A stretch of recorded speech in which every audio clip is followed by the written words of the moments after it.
Klabu ya Simba imemsajili mlinzi wa kushoto Dickson Kibabage akitokea katika klabu ya Singida Black Stars ya huko mkoani Singida. Ni usajili ambao kwa klabu ya Simba ni wazi walikuwa wana uhitaji wa mlinzi wa kushoto, hasa ukiangalia katika timu yao walikuwa wana Anthony Mligo ambaye licha ya kufanya kazi kwa juhudi zote, walimu wote watatu waliopita kwenye kikosi cha Simba walikuwa wanamwamini, lakini bado kuna mapungufu ambayo alikuwa anayaonesha. Ndio maana uongozi wa klabu ya Simba ukaamua kuingia sokoni katika wakati huu wa usajili na kumchukua Dickson Kibabage. Kibabage ni miongoni mwa walinzi wa kushoto bora katika ardhi ya Tanzania kuwahi kutokea, kwa maana Kibabage ni wale A-list katika 10 bora ya walinzi bora Tanzania, hata wale wa muda wote, basi Dickson Kibabage naye pia utamzungumza. Binafsi yangu mimi ukiniambia kwa wakati huu nikutajie wale walinzi wa kushoto bora kwa hivi karibuni, nitaanza na Mohamed Hussein Zimbo Junior, nitamfuata pia bwana mdogo Pascal Gaudes Msindo. Dickson Kibabage ni miongoni mwa hao walinzi bora. Kwa hiyo Simba amepata mtu ambaye ni mzuri kwa sehemu moja ama nyingine. Ukiangalia huyu Kibabage alivyokuwa na klabu ya Singida Black Stars, alikuwa anapata nafasi ya kucheza chini ya mwalimu Miguel Angel Gamondi, na ndio maana ilikuwa ni sababu ya hata Gamondi kumjumuisha Kibabage katika squad ambayo ilielekea nchini Morocco katika michuano ya AFCON. Kiumri bado ni kijana mdogo ambaye anaweza akashindana kwa muda mrefu ndani ya klabu ya Simba. Tumeona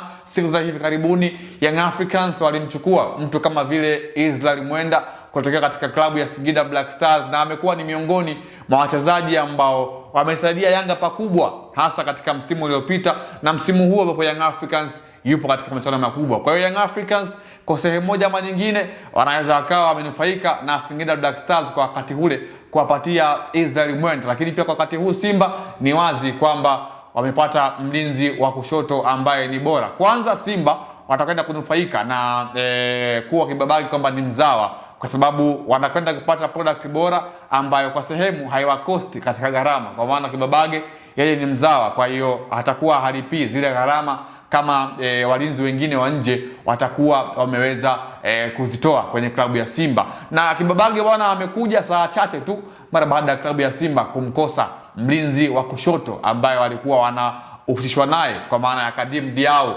raia wa Mauritania ambaye amejiunga na klabu ya Al Nassr ya huko nchini Libya. Kwa hiyo unaona Simba Sport Club wamemchukua Kibabage, wakati huo pia wakiwa wamemkosa Kadim Diao ambaye naye pia alikuwa kwenye rada za klabu ya Simba. Kibabage ni miongoni mwa wachezaji ambao binafsi yangu nawaona wanakwenda kuingia moja kwa moja katika kikosi cha mwalimu Steven Becker, kwani ni miongoni mwa pendekezo la mwalimu Steven Becker kwamba aretewe mlinzi wa kushoto ambaye ana uwezo wa kuoverlap na kuunderlapping, kwa maana awe bora katika eneo la kushambulia lakini pia katika eneo la kudefend, na hizo sifa Kibabage Mwenyezi Mungu amemjalia. Kwa hiyo kazi kubwa tu ni Kibabage kuanza kazi ndani ya klabu ya Simba Sport Club na aingie katika mifumo ya mwalimu Steven Becker. Na ikumbuke tu kwamba Simba mchezo unaofuatia ni dhidi ya Esperance Sportive de Tunis huko nchini Tunisia katika uwanja wa Hamadi, uwanja ambao unaingiza mashabiki 67,000